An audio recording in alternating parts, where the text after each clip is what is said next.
Hey everybody, Fishman here. Welcome to another video.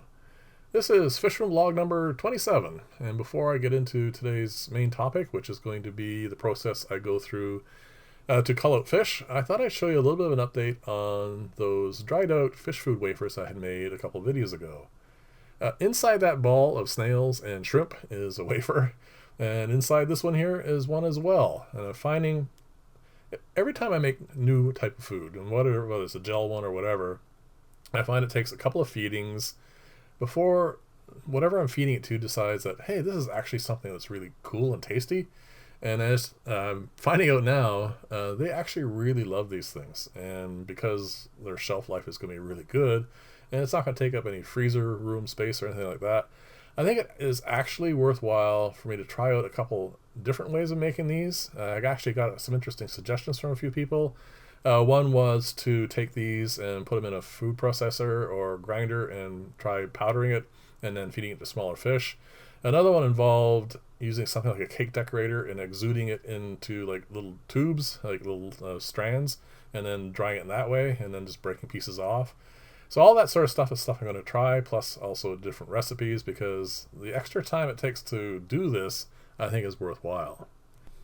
Now let's go through the process I go through for culling. Now each species is a little bit different, but I think I'm going to start off with convicts first because I had a specific question from a commenter about them, and I want to go through the kinds of things I look for when I want to keep a few back from each batch. I mean, I don't keep them all, obviously, because I'd end up with way too many. So I usually pick out maybe a half a dozen to 10 out of each spawn that really show the characteristics I'm looking for in convicts, and I keep those back for future breeding. And these three here are pretty much prime examples of that. The one on the far right is definitely going to be a male, and he has the right kind of attitude, vim and vigor that you want in a fish, and the other two as well. I think the one in the middle is going to be a female, but they're all still a little too young to sex out that way. And at this point, I really don't care. I just want to make sure I have, like I said, like a half a dozen to 10 from this batch. And there's easily one or two more in here. One on the far right looks pretty good too. And of course, a bunch in the back as well. And I will keep those. The rest of them, I will grow out and put in clients' tanks. And if I get surprised and find one that's doing really quite well in a client's tank and I need one, then I'll pull it out and bring it back for breeding and that sort of stuff. So let's go on to what I look for in ones I don't like. And that actually is a lot easier and is the process I usually start off with. I'll look in the tank and see the fish that are not thriving as well, not in there fighting for food, don't have the same vim and vigor as the others. And these are three prime examples. They are thinner than their brethren. They're not in there fighting for the food. And you also notice they have a bit of a rounded head to them and are a little bit more elongated. So they don't really have the true convict look to them and would be like the first ones I would start pulling out. And I'll separate them out gradually like that, pull a few at a time, and eventually I'll end up with, I mean, it's hard to tell, each batch is different, anywhere between a half a dozen, maybe even 20, who knows, ones that I actually want to keep. And those I will keep for breeding, and the rest will go off to clients. And again, like I said, sometimes I'll get surprised and one of them will flower late or whatever and look really kind of cool. And if I need one, I pull it back and use it for future breeding projects and that sort of stuff. So let's go on to some of the other species. Guppies are the perfect example for the need for culling. They've been inbred so much to get all those new fancy shapes and colors that they've lost the vim and vigor they used to have. And I've been trying over the last few years to try and breed some of that vitality back into the species. I've been getting guppies from lots of different sources, crossbreeding them. Obviously, I don't have any that breed true, but honestly, I really don't care about that. What I want is this here. Fish with good body shape, reasonably good color, and the fact that they actually have an immune system and I can put them in an aquarium. I don't have to worry about them dying. They have nice long lifespans. And the other neat thing about it is when they breed, they end up with a high percentage of quality fish. And that is actually really quite good too. I don't end up having to cull out 3/4 of a batch, and like I said, I only have so much space to keep fish, so I end up having tanks full of things that just simply don't have any use. I do end up with the odd one. I mean, it does happen. I mean, the fish are like that. I mean, you have fish that have so many babies, you definitely end up with those that just don't thrive, but that's fine. I mean, I can house a few. I mean, like this one here. I would not put this in a client's tank because it would not be able to thrive and it won't do well. And again, like I said, I don't want to end up putting fish that are just going to die in a tank. So that's what I've done for guppies, and like I said, most people probably wouldn't agree with it, but like I said, I have specific needs, and those needs are for fish that are going to have, like I said, vim and vigor, vitality, all those things that are important, and the fact that they're going to live. And color is always quite nice too, and I think these are pretty fish, and they're not the only strain that I'm doing at the moment, and I am crossbreeding these guys with those as well, and like I said, trying to get to keep the guppies nice and healthy as they should be. So let's move on to another fish. These guys are actually probably a bad example for culling because I'm actually not really having much in the way of difficulty with them. Probably about half of any given batch is perfectly fine for breeding. They don't breed true at all, as you can see. There's lots of different colors and whatnot in here.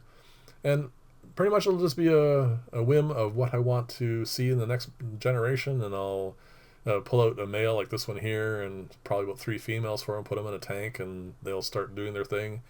And I'll probably do about 2 tanks that way, and then the rest will go out to clients. I do have about maybe 10 or 20% of a given batch that aren't suitable for breeding, and that is actually a perfectly acceptable ratio. And like I said, I'll just keep breeding these, and I'll pick up the odd platy from time to time just to keep the pool going. And after quarantine, I'll just introduce it to the general population, and it's actually no issues whatsoever. So anyway, there you go. I wanted to show you this again because, well, a couple reasons. First off, these guys are still sticking their heads in upstream and schooling, which is kind of funny. But the other reason I wanted to show you this is the red Luigi plant there to the right. It is growing really well, and this has got planted the same time I was doing the other planting experiments for the different substrates. And obviously there's nothing in this tank except fish and water, and you can see it's doing really quite well. And I showed you this clip as well, and I was kind of hoping it would continue to grow nicely, but as you can see, the lower leaves have all wilted. It just needs the higher humidity, which is fine. It was kind of a surprise to me that as it stuck its little shoots out there that it was doing well. As you can see, the end bits are fine, but as it grows out, it's not getting enough moisture for what it needs. That's all. It's fine. I'll probably leave it like that for a little bit longer, and then I'll probably just end up pruning that back. This is a high humidity planter that's actually right next to the one I just showed you. And the reason I'm showing you this one is there's a piece of red Luigi in here, and I planted it roughly the same time as I did for the ones with all in the plant growth experiments, and there's an interesting result that's starting in this one. Now this is the standard setup I do. It's just gravel, and the fish in this tank are pepper corridoras, and there's nothing really special being done to it that I just do for all the other ones. But this one here, this plant is probably about twice as long as the ones in the plant growth experiments. It, as you can see, is starting to root down into the gravel. I don't want to pull it all up. And it just winds its way back down to all the way over to here. And like I said, it is roughly twice the length of the other ones. And it is starting to send up little side shoots as well. And I'm going to leave it in here, and we'll see how it does. It is probably not as colorful as the ones that are in the experiments, but like I said, there's nothing really wrong with it, and it is growing a lot better. So I'm kind of curious to see how this one's going to fend out relative to the others over time. And like I said, with these things you never really know, so we will see how it all turns out in the end. And that segues nicely into the weekly update here on the plant growth substrate experiment. And actually, from a culling point of view, this is actually going to be quite interesting because these 3 tanks, I won't be doing any culling in them. They are going to grow out and do what they want in pretty much 3 completely different environments. And it'll be interesting to see how the guppies do in that after, I've spent the last few years trying to get some strength into the genes. And that actually kind of reminds me of the center tank, which is the one that has a little bit lower pH and the more tannins in the water. If you remember from last week, it had a couple fish. That one had a bit of tail rot, and one seemed to have a bit of a digestive issue. And I was kind of concerned that, because I'm not going to do any treating in any of these tanks, that they may end up causing additional issues with the fish.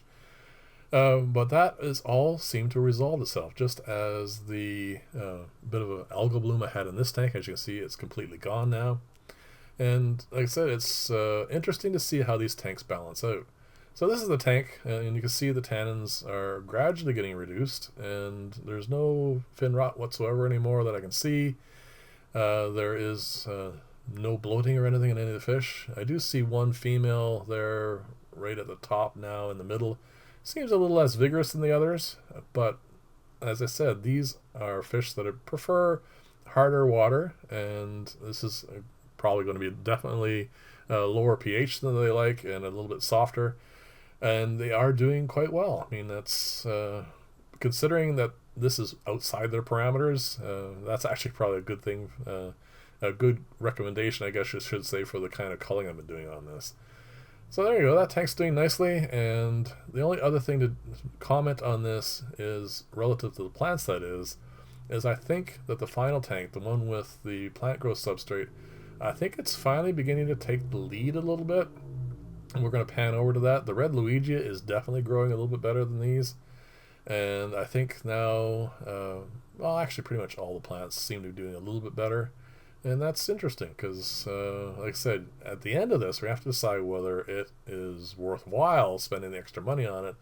So we'll see how this goes. I am going to give you that side-by-side update shortly. But we're going to let this get a little bit further along so there's more of a difference to see in that. So as always, if you like this style of video, please like and or subscribe, and always leave lots of comments. I really do appreciate them, and as you can see, they do appear in videos as I go along, and I'm going to try and keep doing that. And like I said, it's I like the interactive aspect of doing these things, and it's something I definitely want to keep up. So that's pretty much it for this week. I hope you enjoyed it, and as always, thank you very much for taking the time to watch my videos, and I'll see you in the next video, and bye for now.